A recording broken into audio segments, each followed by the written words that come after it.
بڑی نیک اور صالح خاتون تھی. وہ کہتی ہے کہ میں نا بڑے امیر آدمی کی بیوی تھی, اپنے شوہر کے ساتھ چھت پہ بیٹھی تھی تو نیچے فقیر مانگنے والا آیا. اس نے بڑے درد سے صدا کی تو میں نے اپنے شوہر سے کہا کچھ دے دے. کا دفع کر, ان لوگوں نے دھندا بنایا ہوا ہے.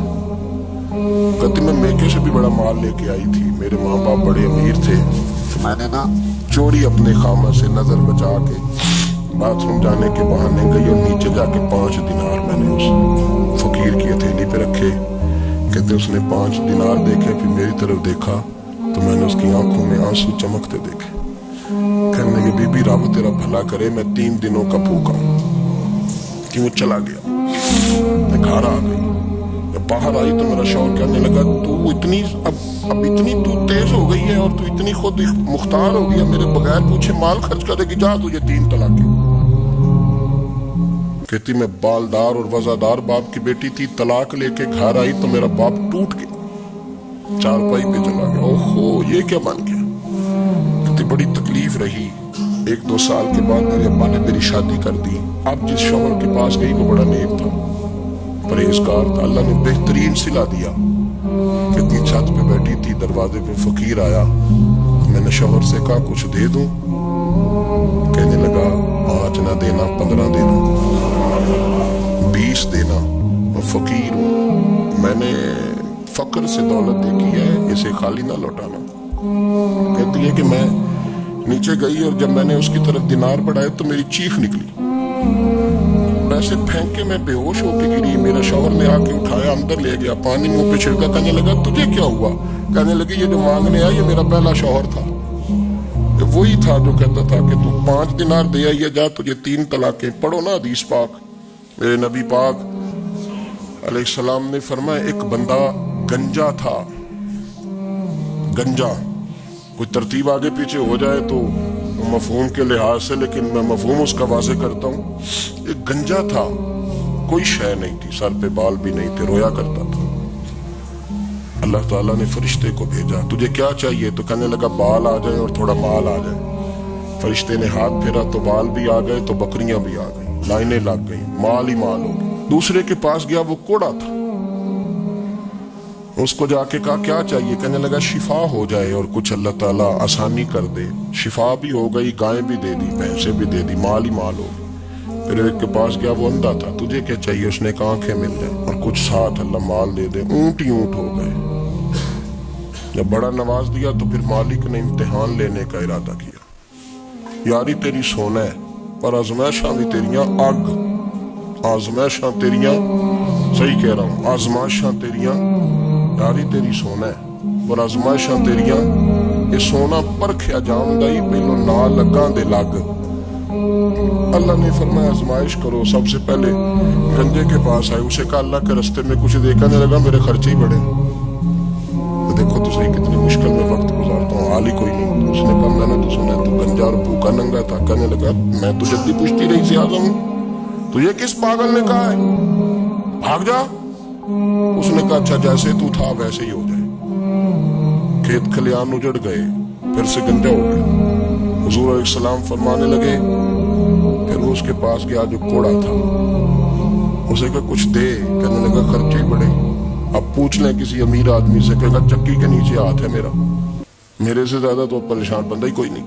کیا بتاؤں آپ کو, اتنا ٹیکس ہے, اتنا جرمانہ ہے, فلانی شے, بڑا کچھ گنواتے ہیں. اس نے کہا میں نے تو سنا تو پہلے کوڑا تھا. اس نے کہا اچھا دوڑ جا, میں تو رئیس اعظم ہوں, دادا بھی پردادا بھی اور ساری نسل ہی.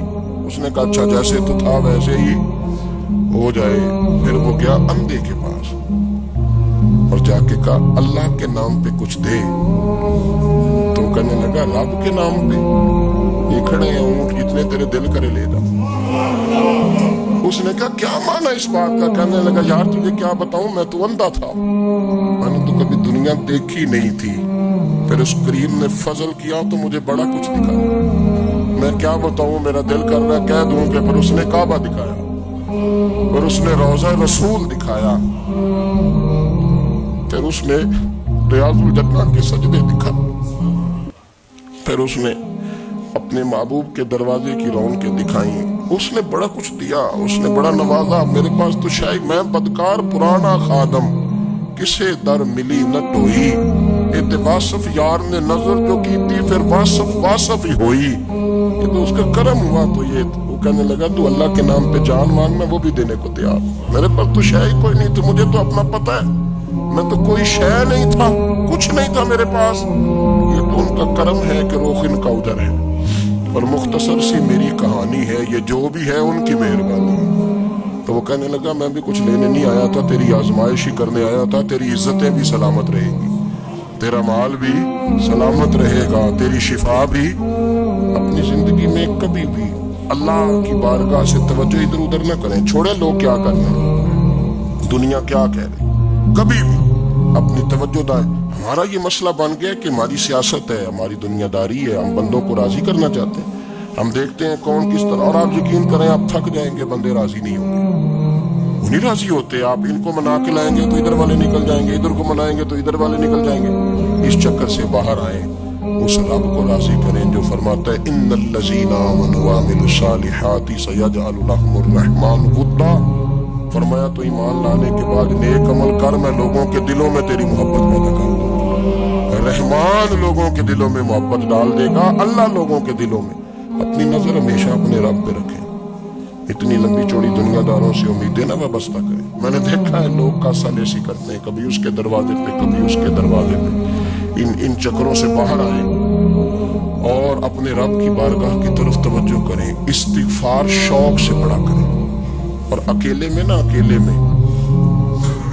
حضرت رئیس المتکلمین مولانا نقی علی خان صاحب رحمۃ اللہ نے لکھا ہے کہ فرعون 500 سال حکومت کر گیا، یا تو 5 سال کی حکومت کی پیر لڑکھڑاتے 500 سال۔ ماتے اصل وجہ یہ تھی کہ دنیا جب سو جاتی تھی نا تو اوپر چادر لے کے تو مسلح پہ بیٹھ جاتا تھا اور ہاتھ باندھ کے کہتا تھا رب تو ہی ہے، میرا پردہ نہ کھولنا، مالک تو ہی ہے، کرم نوازی کرنا، میری پکڑ نہ کرنا۔ وہ بے ایمان ہو کہ اگر 500 سال ہاتھ باندھے تو گزارا کر لیتا ہے، تو ایماندار ہے۔ پر مسئلہ یہ ہے کہ تو رات کو بکل مار کے ہاتھ نہیں نہ باندھتا، تو محنت نہیں کرتا، تو استغفار نہیں کرتا، توبہ کریں تو بچے رہیں۔ وہ اتنی لمبی حکومت کر گیا جو کہ رات کو کہتا تھا مالک رب تو ہی ہے، لیکن مہربانی فرما، میری پکڑ نہ فرمایا، تو اللہ نے تو اس کو مہلت دے دی۔